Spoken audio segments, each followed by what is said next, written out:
ಇವತ್ತು ನಾವು ನಮ್ಮ ಮಹಾಭಾರತದ 17ನೇ ಪರ್ವವಾದ ಮಹಾಪ್ರಸ್ಥಾನಿಕ ಪರ್ವಕ್ಕೆ ಎಂಟ್ರಿ ಆಗಿದ್ದೀವಿ.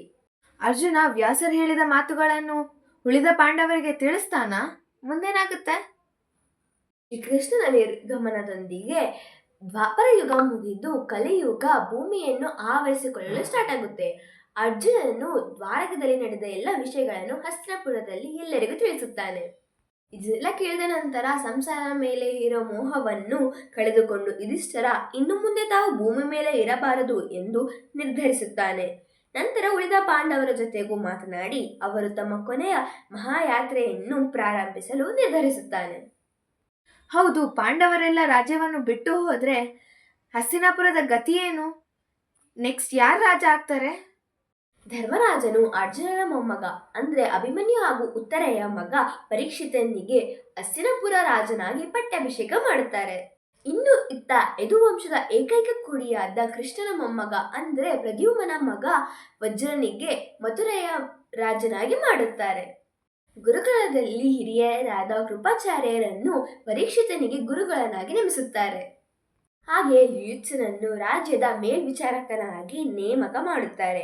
ನಂತರ ಪಾಂಡವರು ತಮ್ಮ ಅರಮನೆಯ ವಸ್ತ್ರಗಳನ್ನು ತ್ಯಜಿಸಿ ನಾರುಮಡಿಯನ್ನು ಧರಿಸುತ್ತಾರೆ.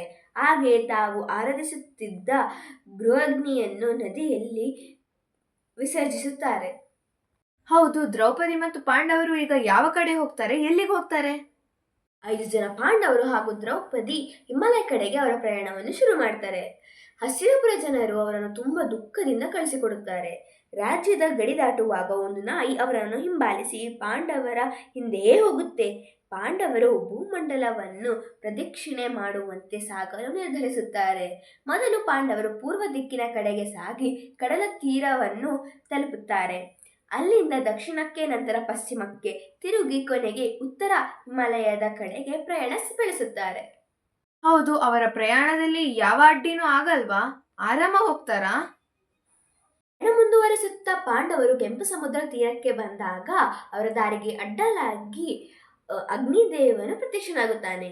ಅರ್ಜುನನ ಬಳಿ ಇರುವ ಗಾಂಡೀವ ಧನಸ್ಸು ಮತ್ತು ಅಕ್ಷಯ ತೋಣಿರಗಳು ದೇವತೆಗಳಿಗೆ ಸೇರಿದವು. ಭೂಮಿಯ ಮೇಲೆ ಅವುಗಳ ಕಾರ್ಯ ಮುಗಿದಿದೆ, ಅವುಗಳನ್ನು ವಾಪಸ್ ನೀಡಲು ಹೇಳುತ್ತಾನೆ.